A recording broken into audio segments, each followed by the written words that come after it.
Welcome to another episode of our Lose the Cape podcast and TV.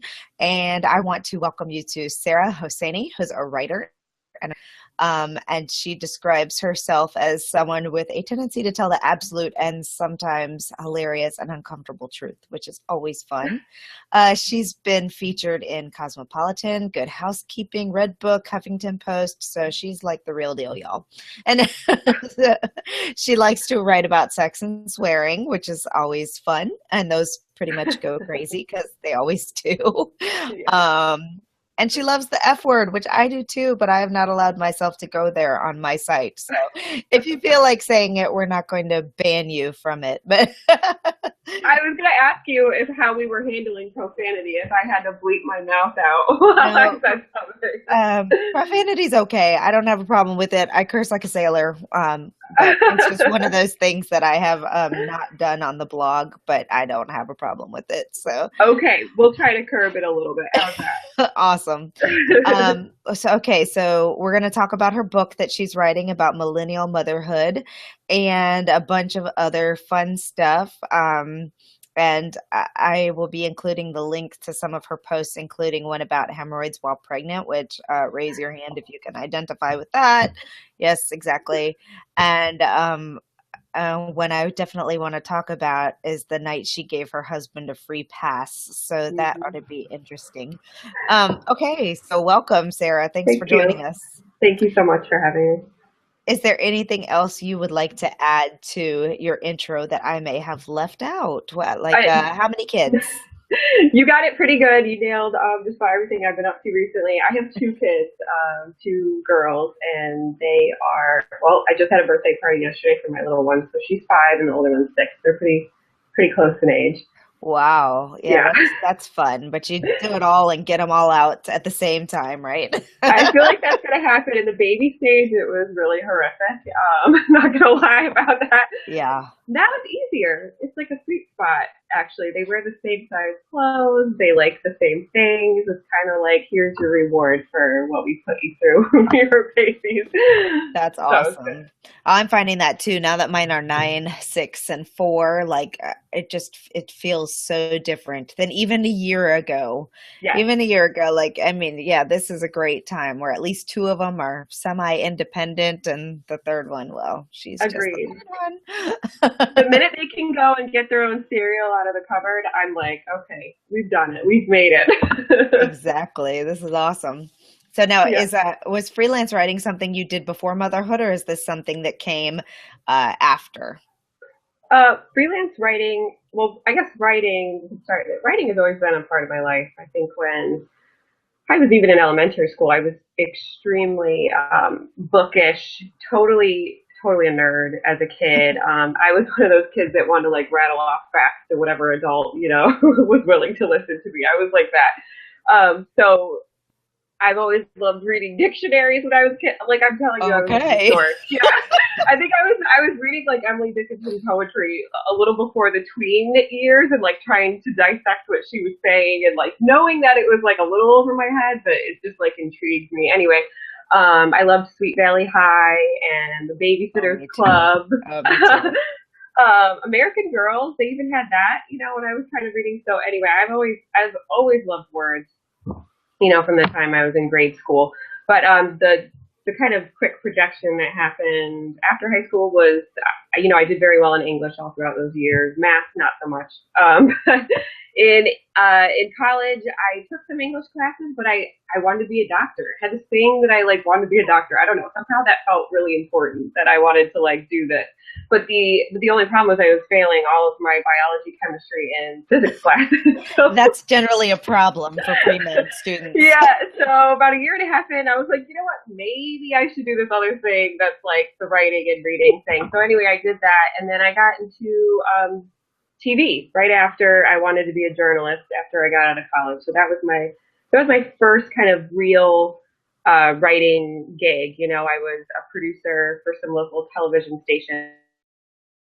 And I was that's what you do as a producer, and you kind of edit the video together, and you make it this whole show and experience for your viewers. And I thought, what better, writing responsibility to have than to deliver the facts to the community, to really ethically go in and be a journalist. That felt really important and like responsible to do at the time. Yeah. So it was great. I loved writing, but and I love the adrenaline rush.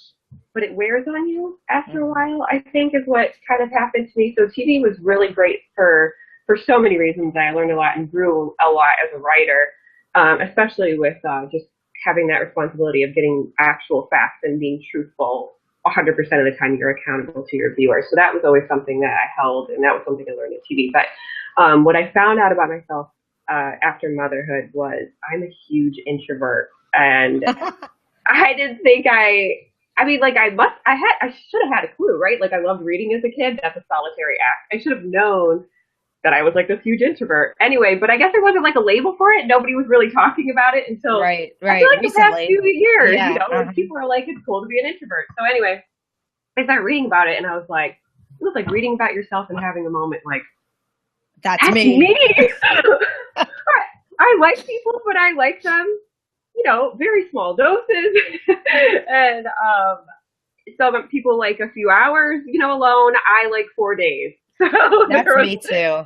I'm there with you. Yeah, so you get it. So there was that moment, and I realized TV was very much a team effort every day, and you're always talking to people, and always you see people all around you. It's very stimulating and draining. So I said, you know what, I'm going to give a blog a go for a little while because that was like the popular thing to do. I feel like, especially now, and even 5 years ago, it was like I'll do this for like some therapy, you know, self-therapy, like my little diary and an outlet just to like cultivate and really find my voice as a writer. So I did that. I did a blog and then it started kind of taking off in a really weird way.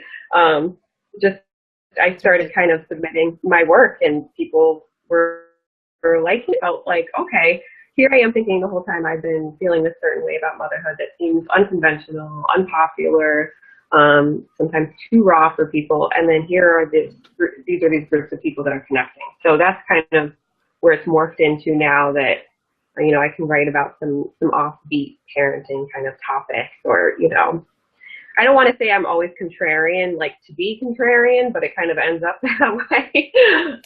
Yeah. And so that's where the freelance writing has evolved to. Well, that's great. And so tell everybody the name of your blog so that they can, and how to find it. Yes, the blog is currently called Misguided Mama, and it's MISS. So try to do a cute play on words there. Misguidedmama.com. But on Facebook and, you know, all that, you can follow me just by my name, Sarah Hosseini. You'll find me. So yeah. Cool. So, you've got a 5 and 6 year old. They're just going into school this last year or so, right? Yeah. Were you trying to work from home with them at home, or did you have some help so that you could focus on writing? How'd you balance all of that? I think most of the time when you're a person that's either freelance or maybe working from home, you end up kind of working in blocks and chunks. That being, you wake up early before they wake up. Depending on how long they're in the time that they're in school, and then you work when they're sleeping again at night. It sounds terrific. For me, it works. You know, for me, instead of doing that whole like chunk of 8-hour block, I really enjoy breaking it up like that because then I can be available for doctor's appointments if I have to run them to the pediatrician, or we can do certain things during the day and go have lunch randomly. You know, it's like that works out well. It's not always great if you're a writer and having, or anybody actually probably experiences like a flow, a productivity flow, where you'll be like in the moment and then you just know you have to stop in the middle of it because your kids are done with preschool. So that part has been challenging, but I guess the biggest way I work is basically when they're sleeping, when they're in school, and it's been really good for them to go to school full time this year. I just have to say that's a big win in my book because it's 6 hours a day. Yeah, kind of uninhibited. You know, it's a game changer. I think that alone has really kind of contributed to how much I've been able to put out now. You know, in terms of writing. This has been the first year that I've had all 3 of mine in school for longer than 3 hours as well, and it has made such a big difference in what I've been able to do, and it's a huge huge difference in the way that I feel when they are home as well. Yeah. I miss them now. Like I don't think I miss. I'm just gonna be honest. Like when they were going to preschool and it was maybe 3 or 4 hours, I was like, oh my god, I just unloaded the dishwasher and now I'm going back around and turning around to come pick you up. Like I don't think Exactly. I accomplished anything other than maybe one task in that small amount of time. But there's one good thing I have to say about Georgia. They have free pre-K there, so your Oh, kids that's can go to awesome. school. Yeah, when they're I think 4, they can start, and it's free, and they go for 6 hours a day, like big girl school or big boy school, Wow. either one. Yeah, nice. That's very cool. Yeah, we don't have that here. We have to, that's not exactly true. There is free preschool, but you have to qualify for it Yeah, via either a learning disability or, being far behind or a social economic yes, reasons. that's how it is in most places. I have to say, Georgia seems to be a little bit ahead of the times in realizing that like that early education is kind of really important, and Yeah. that the kids, who I mean, they make it fair for everybody. Let's just say that it doesn't matter what income you are, you get free pre-K. Yeah. Yeah, That's good. That's really good. I wish that was more universal. me too. Um, so are you then running a full-time business? I guess a full it's your real job, I should say. I don't It know how to is, phrase that as a yeah. I mean, I would say for a while it was definitely like it was definitely more like part hobby, like I said, and it was. I don't think I never wrote a blog to kind of to make money off of it or to do advertisements because I always felt like there is no way in hell anyone is going to advertise on my site with these swear words, with me poo-pooing certain things about parenthood. Like there is no way right. anyone's gonna want to work with me. So I kind of already like had that in my head that I just know that's not going to be the path for me to make money. So now I've just been focused on selling the actual pieces of writing that I make, and then getting enough out there to generate an income every month is basically how it goes. And it's just like any kind of maybe other business. There's slow months. The summer is super slow. Um, Yeah. but for the most part, once there's kind of like a groove and a flow, and then your name kind of gets out there with writing, it's like other people want you to write for them too, which is a really just kind of wonderful thing. That's And I definitely did a lot of free work at first, putting my like, can you just publish my piece? You can have it for free. yeah, So exactly. That's the way it goes But for now I'm other. like, no, I'm not doing it for free. This isn't my hobby anymore. This is my livelihood. So gotta pay Yes, me. exactly. Yeah, So you get really personal in your writing, and I was wondering if you could tell us a little bit about a piece or two that you've published, and I'd also yeah, like to know like if there's been any kind of repercussions, negative or positive, in your life because yeah, of that. yeah. I'll say this. I don't know any other way not to be personal, and the honesty that comes through in the writing is to a fault, almost, because I want to be so transparent to readers, because I feel like that's the stuff that really hits a nerve, is when you're Mhm. kind of like bleeding all of this honesty out, and you get a moment to connect with someone who's also going through either a similar or parallel experience. And the one article that you brought up in the beginning, there's a few of my articles that went viral, and some people will say they don't know the recipe to a viral piece, but I think for me, I know why they went viral, just because they struck such a nerve with so many people. And the one that you're talking about is, I wrote 2 different articles on the same subject. The free pass article, where I wrote about having low sex drive, low libido, and how the only way I could figure a solution for my marriage was to give my husband a free pass. So I wrote one article for Scary Mommy that went viral, and then I wrote it for a different version for Cosmo. And so, what kind of we could talk about the brief summary of the article. Is just basically me saying I'm a new mom. I was tired, really tired. Like I don't think I've ever been more tired studying for finals in college and having 3 jobs and internships in my life. Like motherhood Right. really was this whole other kind of level of being tired that no one really told me about, or maybe Yes. even if they did, I don't think I could have imagined the exhaustion that you feel. It feels jet lag. I mean, you feel jet lag 24/7. Yeah. So Yeah. I was tired, and then kind of another factor. to me having kind of like this low sex drive from what I think. It was never hormonal, I'll say that. I had my hormones tested and they were all good. So I think it was definitely psychological. So I was tired. I was touched out. You know, we talked about me being an introvert. I had little babies that I was either holding or rocking or feeding, you know, interacting with kind of all day long. And that was hard. And people could, you know, there was a lot of talk about negative repercussions, you know, heard that if I had an experience like that with babies, I shouldn't be a mom, you know, and Oh. yeah, and it's like, you know, they're great. Of course, babies are great. Your babies are great, but you can get touched out. You can get touched out. Well, at least I did. And then another part of it was my body changed so much after having babies. I felt like I didn't even recognize what was happening to my skin. Particularly like, and I know women go through this in various ways, but for me, it was more of like my stomach. I couldn't understand like, why is this bulge here and why is one up here? C-section scar, you know, never healed right. I had this thing, I think, where the muscles and the abs when you get pregnant like tear apart and then never come back together. Oh my gosh. Oh. So it just kind of, I felt like I looked like a mangled mess, and and for me, it really messed with my my self-esteem. Mm-hmm. So these are all kind of reasons that contributed. And then of course you have, you know, my husband, who I'm not going to say he has like some high libido. I mean, I feel like he has a normal libido, whatever that is, but it wasn't excessive. Let's just say that, like where I was creeped out.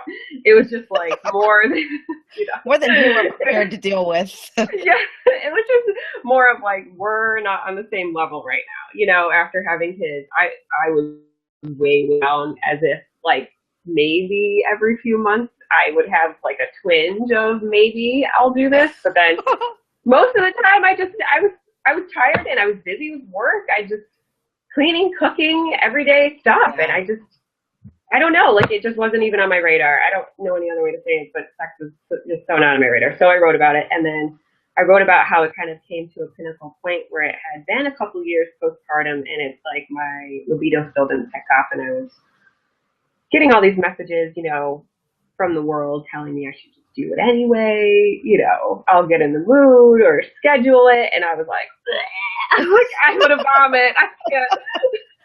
Having sex, you know, against my will doesn't sound great. You know? No. I'd kind of like to dig deeper or find another solution that doesn't involve me having non-consensual sex with my husband. Like, that would be the way to go. Not good. No. Yeah. So I finally just said, hey, dude, take a free pass. Like, you want to go have that moment with someone? Just like, don't tell me about it. I think it would ease a lot of marriage. It would ease a lot of pressure off me. Like, I love you. I just want you to be happy. That's how much people would think, you know, that I'm giving this free pass because I didn't love him. I loved him, still do. It was just more of, I need to take the pressure off of this situation. Everything else is good. You know, we don't fight about anything. But this thing, if you really wanted that bad, like, go ahead and get it. Like, I just can't. I've given up. So right about it was very cathartic.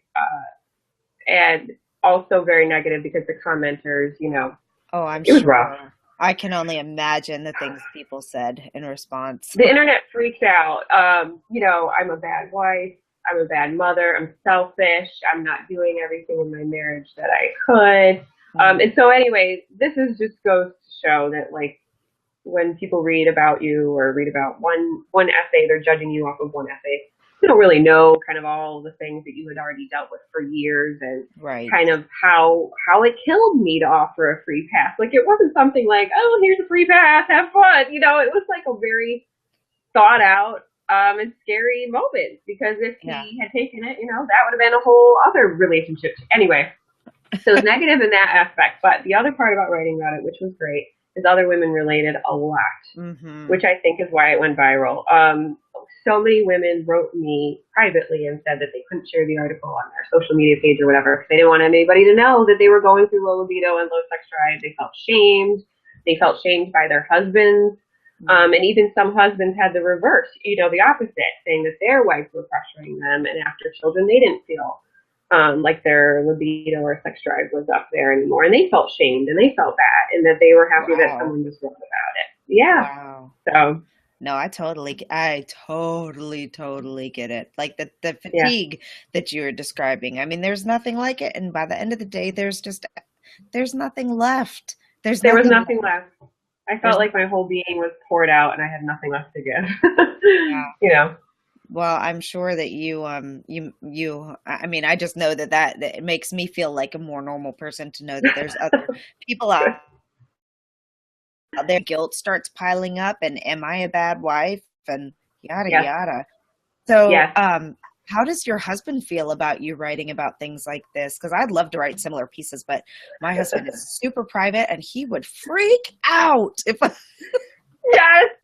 My husband, I mean, I think when the article got to the Daily Mail, when the Daily Mail was calling from the UK, he was like, oh what crap. in the F is going on? You know, he's like, I got my own business to run. Here you are writing about our sex life, you know. Not to mention, when the article actually gets published, you have to imagine after all of this kind of like whirlwind of a tornado actually happened in our relationship. So then it kind of brings up all those old feelings and you have to like Yeah. relive them a little bit and go through them again. But I think in the end we had come to some understandings, I guess. And the one with people, it's the most important thing is helping other people challenge marriage norms, challenge what they think about themselves and anything that they've assumed about themselves and what they think a marriage should be. You know, I feel Right. like sometimes you hear some of your experiences and you out of that sometimes and feel like, okay, yes, I thought marriage was this, and now it's not because my life has changed, and maybe it's morphing into something else, and that's okay. And you can define, you know, your life, your marriage, whatever, and parenthood, however you want. Yeah. So that's kind of like one realization that was big for us to realize. The other part is that we have to keep everything separate. That like his name, pictures, probably, you know, all of that. I'd like to protect him Yeah. a little bit, you know, at least from a livelihood standpoint, and make sure that, you know, while there's a lot of people that will be interested in what I write in business with me, if I write about these things with him, they will maybe be interested in him and doing business with him. So that's the thing that I have to protect. And then the re-going through it, it just feels like you're in therapy and you're like going back to your therapist this week being like, oh, I feel, you know, this feeling's come up again, and you're like rediscussing it. So that's kind of what it felt like. If you've ever been to a therapist, like a relationship therapist, it felt like you Yeah. were revisiting your hurt Right. for Right. that week and going through it. Yeah, and it's especially weird for him because it's like neither of us, like the Daily Mail calling about this, really? You know, kind of like, okay, this is unexpected. Yeah, no kidding. Well, um, did he know about the piece before you published it?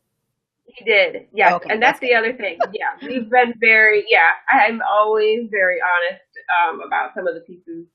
Yeah, Yeah, yeah, he yeah, did. that's good because that could have been very, very bad if he didn't. No, no, no. If he was like shocked and then saw his name splattered or his face splattered on Google real quick, you know, for the 15 seconds of fame, yeah, he would have been freaked probably. No, I told him. Have to. I mean, I'm Yeah. that honest about a free pass. I tell him everything. Probably more than he wants to know. Yeah, exactly. And what about the hemorrhoids one? I'm sure that one was absolutely just, I can't imagine anyone being negative about that because that's something we all deal with. But Nobody was negative about it, but it was it was a surreal. I mean, I wrote about the hemorrhoids because listen, I was so I don't know. I guess I didn't know you could get hemorrhoids from pregnancy. I don't know how I didn't know. Honestly, I was so young. I was like 24, not even thinking about babies. Both my babies were unplanned. I had no clue what I was doing. I had no idea what was about to kind of happen to me. So anyway, when the hemorrhoids came, I was like literally felt this pressure there on my ass, and I was like, what is that? What is that? So then I like bend over and like look to see right. what was going on, and I was like, oh my god! So I'm like in the bathroom, you know, honey, can you Google hemorrhoids or something? And he's like, I am not Googling hemorrhoids. I'm about to see images I want to see, and I'm like, oh, give me the phone. So I found out they were hemorrhoids, and then I just decided no one wrote about this. Like, women's issues and health issues, they can get kind of stigmatized, shamed, not talked Yeah. about, And I thought, really, if I have been trying all these hemorrhoid creams for months and months and months, and those little butt bandits have not gone away yet, we need to find a treatment for this. Like, we actually, as women who have hemorrhoids, need to kind of like band together. Yeah. I'm not saying get like a nonprofit organization started or anything, but I am saying we got to start talking about it to get some like treatment options. So I wrote about it in Cosmo, which was mortifying. I mean, you're thinking like all your old boyfriends from high school are gonna be like, oh, good thing I broke up with her. She's got hemorrhoids. Well, it's not the worst thing you could have. So Yeah, I mean, right? I don't think so. But anyway, so it's mortifying. I mean, yeah, there was a definitely twinge of mortifying. It's mortifying, especially when it goes viral. And then the show, The Doctors, called me and said, we want to do a segment with you about hemorrhoids. And I was like, yeah, I didn't really know what The Doctors was. I mean, I knew what the show The Doctors was a little bit, but I don't have cable. I have Netflix. I didn't fully grasp, I don't think, what that was. We'll fly out. We'll get you a treatment. They did it all on TV. My side of my butt was on TV, while I'm getting this thing put in my butt that's supposed to help with hemorrhoids. But it was like, I'm doing this for all womankind. I'm doing this for all pregnant kind. And so it was in the end, it was a truly bizarre experience to put your hemorrhoids out there into the world and then have it go viral on articles and, be on TV with your hemorrhoids. But in the end, I was like, you know what? I just told a whole bunch of people about a great treatment option, that works more than hemorrhoid cream. And now I get to go to a chic doctor's office to get treated instead of like the drugstore where the, little cute teenage boy is working the register. And here's my preparation aid. And my tampons and my pads. That is so funny. So, the blonde doctor on The Doctors, he's so cute. Is he as cute in real life as he is on the show? I'm telling you, girl, I was not nervous about TV. I'd worked in TV, I was fine. I was like, gonna go up on that stage, and I was like, I got this, like, sorry about my hemorrhoids. What could be more, whatever. But then I had to like shake his hand before we went to like take the actual segments. It was a live audience, the bright lights. My face was like quivering, and I couldn't even stop like the muscles from twitching. I like felt my whole face twitching, and I was like, "I'm going to stop this right now." And then I was like, "Thank God I'm 3 feet down from him, because otherwise I might actually I was sweating. My bra was sweating. I mean, it was like instantaneous. I was gonna have a meltdown, but like somehow I kept it together. Like I looked at the segment after, and I was like, you could not tell how badly I was freaking out about meeting this guy. He's so tall, so dreamy. Oh, he is dreamy. Oh my gosh, he's dreamy. it was extra. Let's just say that. So now, did you let your girls watch the segment? Do they know what's going on? Yes, we watched it live when it aired. I was super nervous about that, but they happened to be off from school or something. So they watched it. We somehow like I said, I don't have cable, so I had to like rig an old antenna somehow like to my TV to get the basic cable channel. So we did. And my younger daughter was 4 at the time, and she's looking at the TV, she's looking at me, she's like, but you're here. How are you there on TV and you're here at the same time? So there was that. And then my older daughter thought I was famous and then was telling her teacher I was on TV. And so what? Oh, hemorrhoids, okay. I went to the dentist office with the kids, and they're like, "Oh, we saw you on TV for that show." I'm like, "Yeah, it's about hemorrhoids. You can say it." Okay. Yeah. We saw your butt. Yeah. So my kids, I think they think I'm famous, like if they see things on TV like Disney, and they think that's famous, So they're like equating the two. But yeah, I'm not. Just it was for hemorrhoids. That is so funny. Oh my gosh. Yeah. Oh, so now that your girls are in school, well, I guess it's summertime now, so all bets are off, right? But do you have a most difficult time of the day, morning, lunchtime, dinner, and how do you manage it? How do you get through it? Well, I think whether it's summer or not, I always try to keep a work schedule. And during the day, I don't have hired help, but I do come to my hometown in New York, and I do have a lot of family here that helps out, especially my mom. Shout out to my mom. She Yay, helps mom. me a lot to keep the kids busy and active during the day, so I can still work during the day about 6 hours. I'd say 5 o'clock is particularly rough. 5 o'clock is the time that whether you're in school or in summertime, you are winding down for the day, about to transition to this, second shift, as us mothers Hmm. know so well. And we are racing to bedtime. It is getting dinner washed, chopped, cooked, however you do dinner. It's all that. And then hopefully you have something to even cook in your Right. refrigerator, because if you don't, you're ordering out and you have to decide what everybody wants to eat, and then kind of go through all that. And then homework. So while my kids are summer, they don't have homework, but I do make them do little assignments to kind of keep up with their schoolwork a couple That's times a good. week. And dinner time is a good time. So there's that, and then it's like getting the bath or kitty activities at that particular time, then bath time, and then story time. And for me, story time is always the moment I savor at night, but it's also one that goes by the wayside and is missed out if I'm particularly busy, which I'm not proud of, and it sucks. Because my husband travels a lot. Sometimes I'm just home with them and I'm trying to do it. And there's nights where like literally the to-do list is miles long and it's Yeah. 8:30 p.m. and you're like, I I just and can't do it. your kid's asking you for 5 minutes, and 5 minutes seems like nothing, but 5 minutes is like literally the difference between me face planning into a pillow and getting all the stuff I need to do to get done for the rest of the day. This is modern parenthood. I'm telling Yeah. you, there's so much going on. And yes, you can make choices. You can totally make choices to like slow it all down and have that big bedtime routine with your kids and make it easier. But Yeah. it's easier Well, said than that's done. yeah, it is. It's really difficult. We have so much more on our plates, I think. Yeah, I don't know, maybe moms have always felt this way. Who knows? But maybe.